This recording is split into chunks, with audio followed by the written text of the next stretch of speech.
ఓం నమ శివాయ. వనదేవత వనదుర్గాదేవి సమ్మక్క సారలమ్మ కొండదేవత కుర్రో కుర్రు కొండదేవత అంబ పలుకు జగతాంబ పలుకు వనదేవత పలుకు కొండదేవత అంబవారు జాయ్ కొండదేవి అంబవారు. ప్రజలందరికీ నమస్కారము. ఈరోజు మనం తెలుసుకోవాల్సింది మిథున రాశి ఫలితాలు. ఈ మిథున రాశి వాళ్ళకి ఫిబ్రవరి 16 నుండి 29 వరకు ఏం జరుగుతుందో ఏమి జరగాల్సింది తెలుసుకోబోతున్నాం. ఈ మిథున రాశి వాళ్ళు గత సంవత్సరంలో కాకుండా ఇప్పుడు ఇలా విధానం చూసుకుంటే చాలా వరకు మార్పులు కొన్ని కనబడుతున్నాయి. ఈ రాశి వాళ్ళకి ఆదాయంలో 5, ఖర్చు 5, అవమానం 3, ఆదాయంలో 6 కనబడుతుంది. కాబట్టి వీళ్ళు ఎంత సంపాదించినా కూడా తినేదానికి ఖర్చులకి దానికే సగం సగంగా కనబడుతుంది. మరి ఈ జాతకంలో చూసుకుంటే ఇలా మనసులో చలావరికి కార్యక్రమాలు పెద్ద పెద్ద ఆలోచనలు పెద్ద పెద్ద ఐడియాలు చేయాలని ఇలా మైండ్లో ఉంది. కానీ వీళ్ళకి శని దోషం అనేది తిరుగుతుంది. శనిలో నుంచి కుజుడు తేరాడు. ఈ శనిలో నుంచి కుజుడు తేరిన దానివల్ల మైండు మనసు ఆలోచన విధానము ఒక అందునుగా ఉండదు. మనసు ఒక దుక్కున పని ఒక దుక్కునుగా ఉంటుంది. వాళ్ళు చేయాల్సిన పని చేయాల్సిన కార్యక్రమం అది అయినట్టుగా అయ్యి చేతికాడికి వచ్చేసి చేజారిపోతుంటాయి. మరి వీళ్ళు చేయాల్సిన కొన్ని నియమాలు, కొన్ని విధానాలు, కొన్ని పద్ధతులు కొన్ని పాటించాలి. మెయిన్గా వీళ్ళు ఎదుటి వారిని చాలా విధంగా నమ్మేస్తారు. వీళ్ళ మనసులో ఉన్న విషయాలని వీళ్ళు చేయాల్సిన ప్లానింగ్ కానీ ఓపెన్గా చెప్పేస్తుంటారు.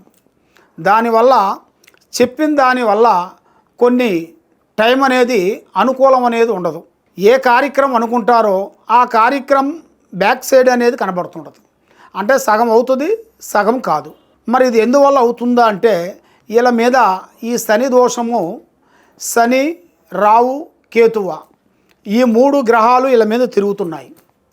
ఈ 3 గ్రహాలు వీళ్ళ మీద ఉన్నదాని వల్ల వీళ్ళు ఏ కార్యక్రమం అనుకున్నా ఏది అనుకున్నా కూడా ఏదో ఒకటి వచ్చి డిస్టర్బెంట్ చేయటం, ఇస్తున్న వాళ్ళు ఇవ్వకోకుండా పోవటం, వ్యాపారంలో కానీ ఉద్యోగంలో కానీ ఫ్లాట్లలో కానీ లేదు వ్యవసాయంలో కానీ వాళ్ళు చేయాల్సిన దాంట్లో ఏదో కొన్ని డిస్టర్బెంట్లు కొన్ని జరుగుతుంటాయి. మరి ఆ డిస్టర్బెంట్లు జరిగిన దానివల్ల వాళ్ళు ఎదగకోకుండా మనసు ఏదో టెన్షన్ పెట్టుకొని మాకు ఏ పని కావట్లేదు, ఏది కాదనుకుంటా మాకు ఇక అని చాలామంది నిరాశ చెంది అధోగతి పాలుగా ఆలోచనలో ఉంటారు. కాబట్టి భగవంతుడు అనేది ఏ రూపంలో వస్తాడో చెప్పలేము.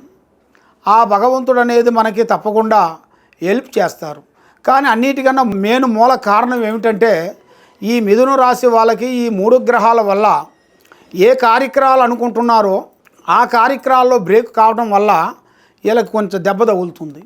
కాబట్టి వీళ్ళు చేయాల్సింది శని పూజ చేయాలి, రావుకేతువులు పారార్థన చేయాలి, నవగ్రహ చుట్టూ 9 వారాలు నవగ్రహ చుట్టూ తిరగాలి. 9 వారాలు శనివారం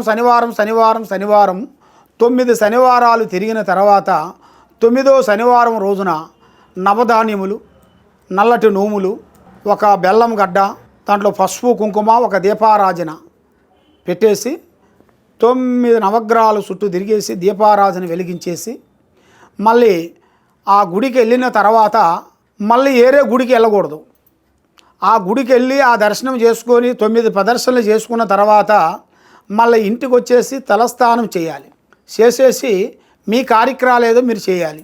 ఆ విధంగా మీరు 9 శనివారాలు మీరు తప్పకుండా చేస్తే మంచి శుభ ఫలితాలు, కార్యక్రమాలు, ఆరోగ్యము, ఉద్యోగాలు, వ్యాపారంలో కానీ రాజకీయ ఫలితంలో కానీ వ్యవసాయంలో కానీ రియల్ ఎస్టేట్లో కానీ మీకు మంచి శుభ ఫలితాలు కనబడుతున్నాయి. ఈ నెలలో మీకు అనుకోకుండా కొన్ని అదృష్ట గడియలు కూడా త్వరలోనే ఎదురయ్యే మార్గాలు కూడా కొన్ని కనబడుతున్నాయి. కాబట్టి ఆ భగవంతుడు దయ వల్ల తప్పకుండా మీకు జయప్రదం అనేది అవుతుంది. కానీ మీకు ఈ గ్రహాల వల్ల ఏ కార్యక్రమం అనుకోకుండా ఏ వ్యాపారం కానీ ఏ బిజినెస్ కానీ అనుకున్న ప్రయత్నాలు ఎందువల్ల బ్రేక్ అవుతున్నాయో కొంతమందికి తెలియక ఎన్నో బాధలు పడుతూ ఉంటారు. కాబట్టి మీకు ఎలాంటి సందేహాలు ఉన్నా ఎలాంటి డౌట్ ఉన్నా తప్పకుండా మమ్మల్ని సంప్రదించండి. మీకు ఏ డౌట్ ఉన్నా కూడా తప్పకుండా మాకు ఫోన్ చేయవలసిందిగా కోరుకుంటున్నాము. సర్వయోజన సుఖినో భవంతు. ఓం నమః శివాయ.